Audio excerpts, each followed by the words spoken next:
Je sais ce que c'est Parkinson et quand on m'a annoncé ça, je me suis dit c'est pas possible. C'est impossible, j'ai 38 ans.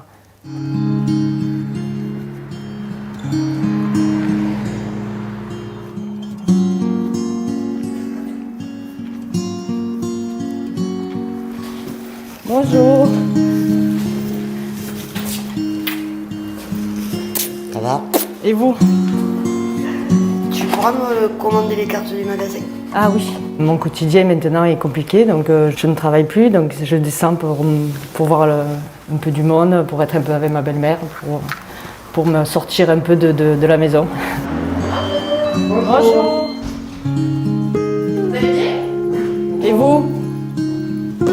Ça va? Oui, ça va, ça va. À Martine? Oui, il part quand? Ce matin. Eh ben ça va, super. Merci. Bonne journée. Bye bye. C'est dur à 42 ans d'avoir son quotidien changé, de ne plus pouvoir faire les choses normalement sans être fatiguée. J'arrive plus à marcher correctement. Chercher les enfants à l'école, oui et non. Et beaucoup de choses qui changent. J'habite 3 étages, 3e étage sans ascenseur. Monter et descendre les escaliers tous les jours, c'est très compliqué pour moi. Me lever le matin, c'est très compliqué. Parce que c'est le matin où justement mon corps est en manque de dopamine suite à la nuit. Et donc du coup le matin, c'est des... On appelle ça, bon, moi j'appelle ça mes crises, mais c'est des crises de dystonie. C'est les muscles qui se raidissent et qui m'empêchent de me lever tant que mon traitement ne fait pas effet en fait. Hop là. Ah. Voilà, c'est bon. Pour essayer de faire passer peut-être un peu mieux l'annonce, ils vous disent au début syndrome parkinsonien. Mais bon, je connais la maladie de Parkinson puisque je travaille avec les personnes âgées. Je sais ce que c'est Parkinson et quand on m'a annoncé ça, je me suis dit c'est pas possible. C'est impossible, j'ai 38 ans. C'est une maladie de vieux, comme tout le monde dit. C'est pas possible qu'à 38 ans j'ai Parkinson et ben, oui. La plupart du temps quand on parle de Parkinson, les gens pensent que c'est uniquement des tremblements.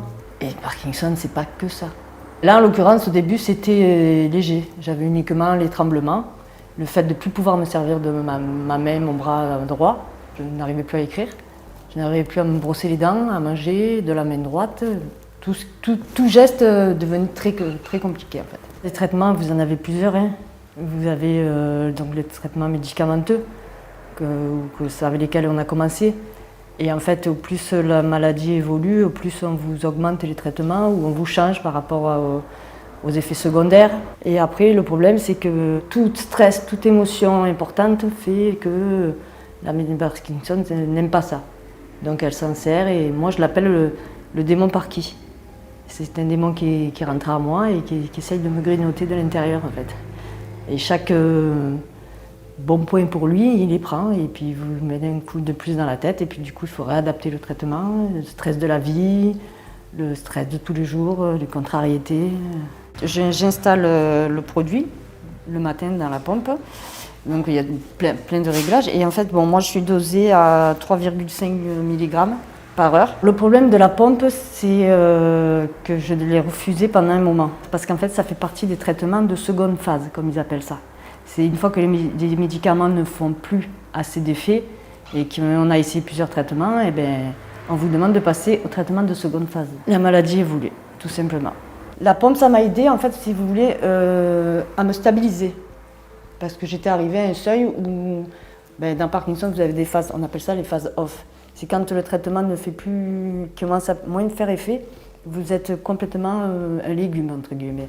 Vous n'avez plus aucune énergie, vous ne pouvez plus rien faire, vous êtes que sur un canapé inerte en attendant que le traitement fasse effet.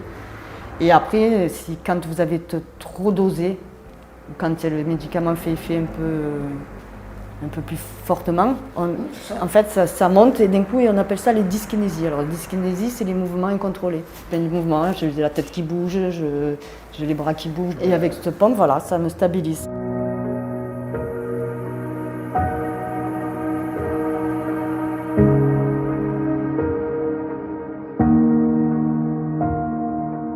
On me dit la durée de vie d'une pile plus ou moins, qui reliera les électrodes au cerveau, c'est donné entre 20 et 25 ans. Et dans 20 ou 25 ans, allez on va dire 25 ans, j'aurai 67 ans. Donc qu'est-ce qu'on va faire? J'avais l'impression de jeter mon dernier joker en fait. Quand on m'a proposé ça, je me suis dit mais qu'est-ce qui va me rester comme solution pour après? Et la neurologue m'a dit, Madame Scorzoni, il faut faire confiance à la recherche. Et cette phrase a résonné dans ma tête et moi je me suis dit je ne peux pas rester là à attendre que la recherche fasse des progrès si je ne mets pas mon grain de sel. Il faut que je les aide. Ça m'a donné envie de créer une association. L'association Une main pour Parkinson, avec mes proches. Il ne faut pas que les gens croient qu'ils sont seuls. Battez-vous. Vous allez avoir sûrement des moments de blues, c'est normal. Sûrement des moments on passe tous par là. On y est tous passés. Mais la vie est belle. Et au plus vous serez bien dans votre tête, au plus vous l'accepterez. Et au mieux ça ira.